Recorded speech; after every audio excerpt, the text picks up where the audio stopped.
Hey guys, and welcome back. So this video we are going to be learning how to draw basically the texture of stone. Let me just get this up here. So I've already pre-drawn my circle, and when it comes to drawing stone, the circularness is not as necessary as before unless this is a hand-polished stone, and at that point it can look like so many things. So I'm going to flatten out some of the outside areas and maybe even cave in a little bit with some angles. Some of it might curve, some of it might not, and that's okay. And I want to draw this, you want to draw this lightly. I'm going to be drawing this a little bit darker to make sure it shows up on the camera. So just a bunch of angular bits like so. And again, the circular shape is just to get the general idea going. Now, when it comes to, basically, I'm going to do stone as in more like mountainside rock formation, big stones, as opposed to cobblestones for streets and things like that. And good way of starting off is just figuring out maybe a crack, central crack that goes through the entire piece.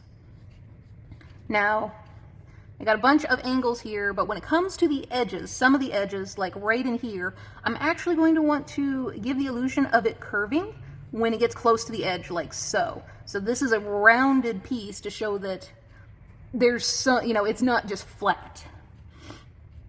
And let's see, let's try coming off here. Now I'm gonna make this a little bit more rounded, and then I'm gonna go right back into my angles.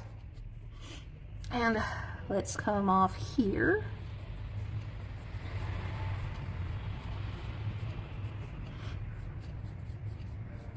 And there we go.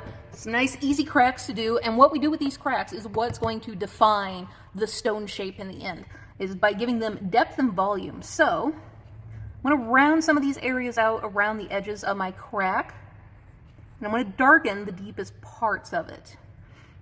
Let's see, I'm going to round this out just a little bit, even though that's nice and deep there.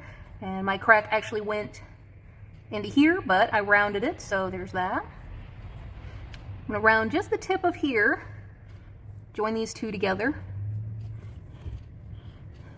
And I think I want this crack to be a little bit bigger and a little bit deeper, so I'm going to go upwards a little bit, fill that in. And maybe this whole section right here is missing. It's not there at all. Or it's a whole section that's been lifted. So I'm going to make this deep, dark part here the depth of the crack. Maybe this crack goes all the way through in some way. I'm going to make that lots darker. In this area, I'm going to make it dark, but I'm going to kind of make it halfway as dark. So that way it feels like it's going down in. There we go. And I'm going to make this crack over here. I'm going to make this one a lot narrower. Oops.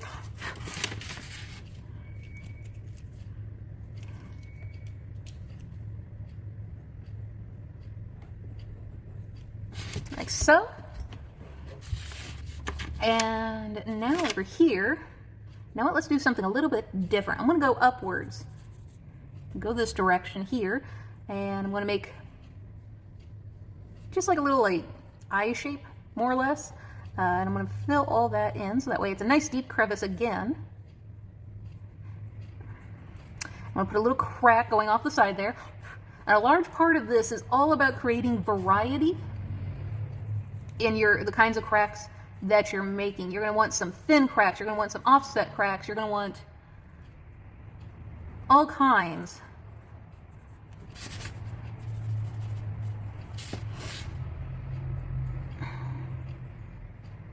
So I'm going to round this out. And I put a little dot here and a little line here to make it look like a continuing crack, but variety and texture. And I'm going to go up and give this area a little bit something different to do. And I'm going to go straight down, but I'm going to make this nice and narrow, because as I get closer to this edge, it starts to make it, again, feel more rounded overall.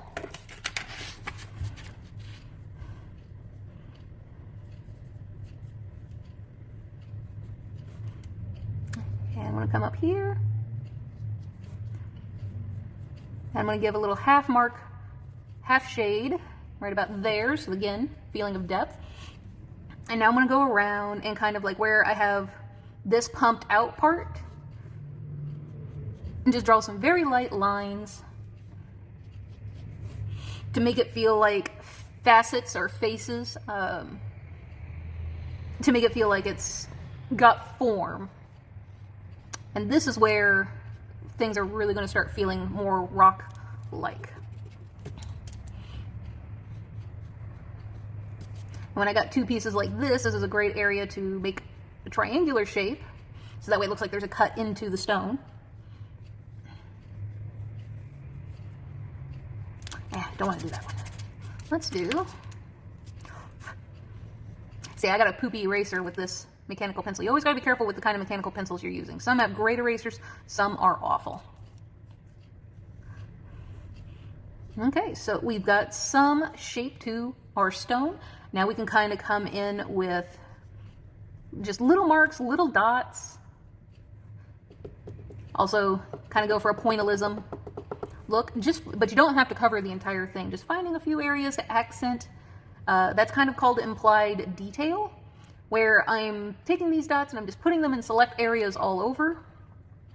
And then the human brain then takes that information and applies it to kind of the whole thing. It's like, oh, this is a texture that's literally everywhere, even though it's not actually physically put everywhere. Now we can put some little cragglies here and there.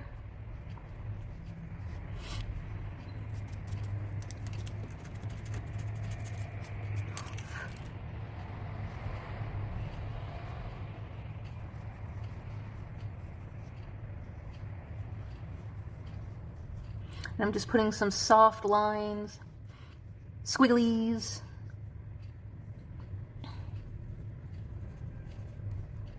And you can even follow, with your lighter squiggly lines, some of your cracks and give it a natural look. And I think what I want to do is I want to take another line, like so. So that way I have a chunk right here. I'm going to go ahead and do that, and I'm going to change a few things to accent this chunk in the middle. Make it look a little bit more 3D. By not making everything line up, like this line is now not perfectly lined up with this line up here. And I think I'm going to go ahead and do this.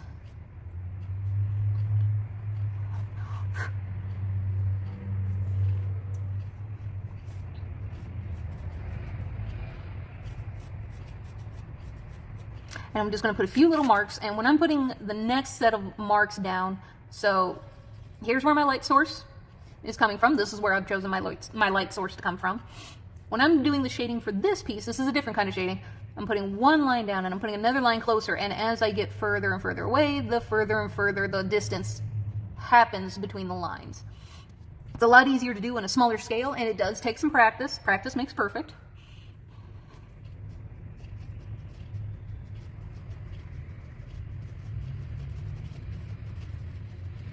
And if you find after you've done this step, if you need to go back in and darken up some of your little details that you've already worked out, feel free. Now keep in mind, this is still a ball, so it is going to be darker on the opposite side of where your light source is.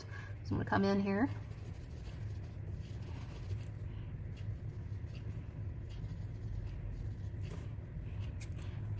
And I'm going to try to make pretty much everything very uneven feeling with the light. Whereas when we did this wood, we pretty much did it very uniform all the way through. When you're doing stone, you're not going to want uniformity. So for instance, this area way back here, I'm going to want to make this pretty dark.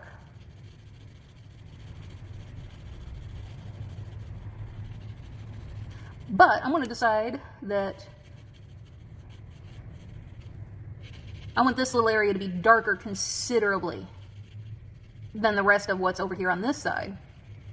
So that way it feels like there's a recess, a divot in the stone itself, which there should be and there ought to be.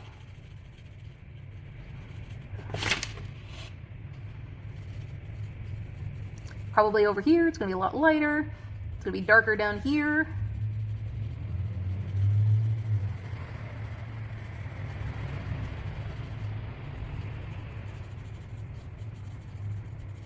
And in my head, I'm envisioning this curve right here to be the deepest recess. So in this curve, it's lighter, or it's darker, and on the outside of this stone here, which is still on the dark side of the stone, it's a little bit lighter than in here. So that's how on a dark area you can still put something that's even darker and even more mysterious, like the dark side of the moon. I'm going to want to take this little craggle here. I'm going to make him a little bit darker. And I'm going to make this area just a little bit darker and give it a little bit more shape.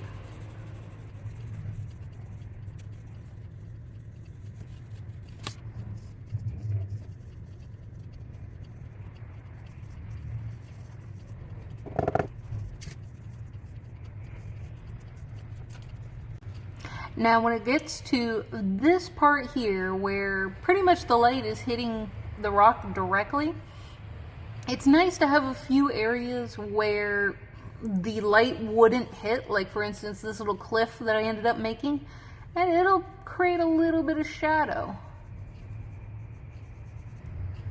on its other side, but we'll leave this area lighter because the light would actually be hitting right in here. Now, even though light is directly hitting this area, we still should describe the shape of the surface, even in the direct lighting. So just coming in here, like I said before, leaving big gaps between your lines, that ends up, instead of looking like shading, looking like describing the surface and how is the surface flat. Like here, I'm slightly curving the ends of these lines to make it feel like this is a swoop of a chunk taken out of, like an ice cream scoop taken out of this rock, that it's not just flat. And some rocks will have something that's a little bit similar to that. I am going to lighten some of this up, again, with implied detail by just putting some of these lines here to describe that, hey, this is a flat surface going this way. You don't have to fill the whole area in order to make that description known. That's there. And I have this little area right here where it's gone flat the other direction. So that means that the light probably shouldn't be hitting right there. Like so. So that way I have a little bit of shading comes around. Like that. And now we have a rock ball. So I hope you guys enjoyed this class, and I will see you next time. Bye!